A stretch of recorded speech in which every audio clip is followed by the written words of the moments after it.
Sometimes I think it takes multiple years to really be playing how you want to be playing, but they've impressed me so far, and I think that also just the strength and conditioning side, these guys are some freaks of nature. I think Preston Reese broke the linebacker squat record with it was over 600 pounds or something freakish like that. So they're already physically pretty mature. So now it's just a matter of getting those reps in, but they should be a force to be reckoned with.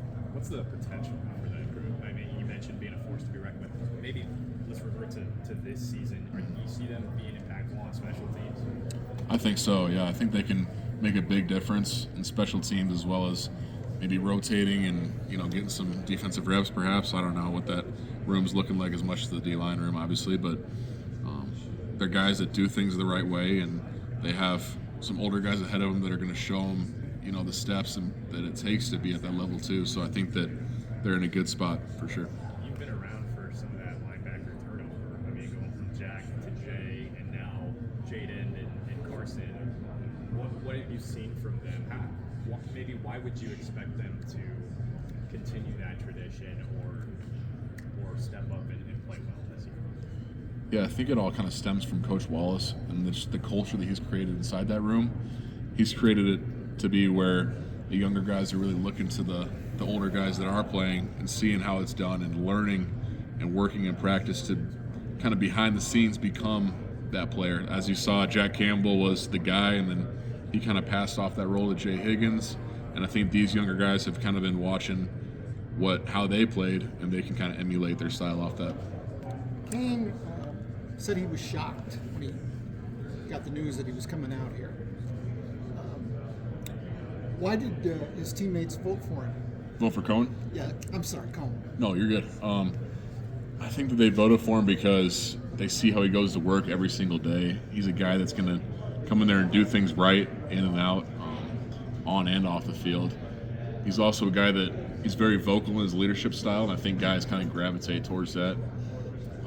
And they see what he can be. He can be a really good player, and I think he will just have a breakout year, honestly. He's a freak athlete, and he takes the game serious and does things the right way.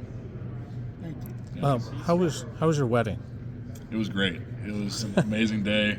I didn't really plan much of it.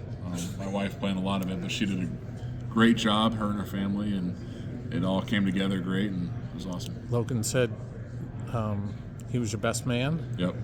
What's that like to have a teammate being your best man? You guys are awesome. still together on the Yeah, team. I had almost my whole wedding party was alumni of the program and teammates that I've had, and to have Logan be my best man and kind of give that speech, it was emotional. He was getting emotional, and it meant a lot to me to hear kind of what he had to say. Who else was in your groom party? I had Logan Lee, Joe Evans was in it, Tom Hartley, Quinn Schulte, a couple high school buddies, and I'm probably forgetting somebody, but yeah. You've had a pretty unique journey because you came in, you were like linebacker size. It was, it's almost like the Mitch King story a little bit sometimes, where you put on the weight and become a lineman. What was that process been like? Yeah, I just thought Jack Johnson was in that too, actually. Okay.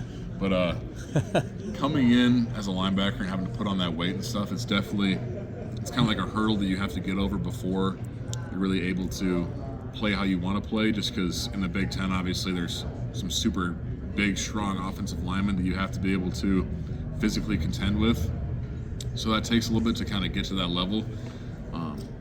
But it definitely kind of made me appreciate it more when I did get physically able to compete, I'd say.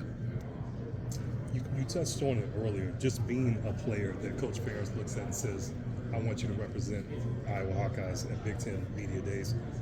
After being here now, what does it feel like for you to be one of those players that's looked at, that he trusts and says he represents who we are? How does that feel for you? It means a lot, honestly. I mean, it's surreal to be out here. This is something that, I would have dreamed of when I was in high school, just getting this opportunity to represent the University of Iowa. And to kind of have him sign off on that, it means a lot that he puts that trust in me. Those two defensive tackles that we brought in from the portal, and Bryce and Jonah, I've heard a little, I think we've all heard a little bit about Bryce being kind of a freak, and Jonah's obviously super experienced. How much value do those guys bring this coming year? They bring a lot of value. They bring a lot of depth. And I think that more than anything, they bring just like a good vibe to the D-line room. They're two super funny guys in their own ways. And yeah, I think that they kind of gave us a lot of energy that we feed off of, and yeah, it's great to have them. What have you seen from Bryce? Like, talking about him being a little bit of an athletic freak. Like, Yeah. what have you seen from him? Yeah, he's got that twitch to him. He's got that speed and that burst, that get off, to where you're like, wow, he moves really well for a big guy. You know, he's a D tackle, but he's moving almost like an end, it seems like. And he's a young guy, but I think that the sky's really the limit for him. He's already got tools in his bag and stuff like that, but he's got that athletic base that I think he can really build upon. Heard a little bit about the offense, maybe giving the defense a little bit of trouble, and maybe in the spring or in working out and stuff like that. Would you agree with that? Have you felt like they've been maybe giving you a few punches here and there? Yeah, I think they've improved a lot. They've got a lot of good players and guys that have stepped up and kind of filled those voids. And I think that they've had, a lot of good plays against us, and they've really competed with us hard. It's been pretty back and forth, which is good to see. I'm very hopeful for the season. I want to talk about Mark being a leader, Gronowski coming in and, not assuming that position, but earning it. I guess from your vantage point, being on the opposite side of the field, have you seen that? Have you been, I don't know if you've even been interacting with Mark a ton, but I guess have you seen some of that from Mark? I have seen it from him. We would kind of, go out to breakfast, meet him and Logan, and just kind of get to know him when he first got here. And he's a real, genuine, down-to-earth guy, which is what you need and what you look for in a leader, I think. You don't want somebody that's going to be all, flashy and trying to command people around. Like you said, it's all about building those relationships, and he's done that. He's also kind of just showed who he is by how he works every day. He's coming in, he's going hard, putting his nose to the grindstone, and it's been fun to watch. Yeah, thank you. Can you talk about the development at end of Max and what the progress he made? I thought the second half of the year he was really playing his best football. He was. I mean, he's fun to watch. He's a twitchy, explosive guy. He's got, some God-given abilities, and he's got a high motor too. I think that he's developed a lot as a player, both in his pass and run game, and also physically this offseason. He's gotten a lot more strength and speed to him, I think, so I'm excited to see what he's going to do. There's that really, I think, interesting, intriguing redshirt freshman class with Chima and all those guys. What have you seen from them as a group? Yeah, they're a gifted group, especially physically. Some taller guys with a lot of speed and burst. They're guys that I think can, get in the rotation, hopefully, and help us win some football games. What's the depth like going to be up front? You think it's a good amount of depth? You feel comfortable with it going up into the season?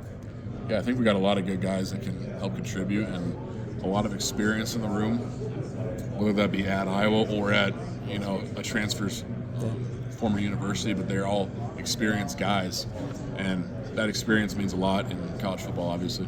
Tell me about Jaden Harrell and Carson Shire. Yeah, they're two hardworking guys that have kind of been waiting their turn, so to speak, but not just waiting, they've been working this whole time, which is important.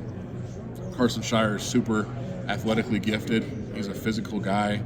Jaden Harrell's got the physical gifts too, but he's got the mindset to kind of see the field and be, at Mike, you got to be like the commander of the defense, basically, and he's done a nice job of stepping into that role so far.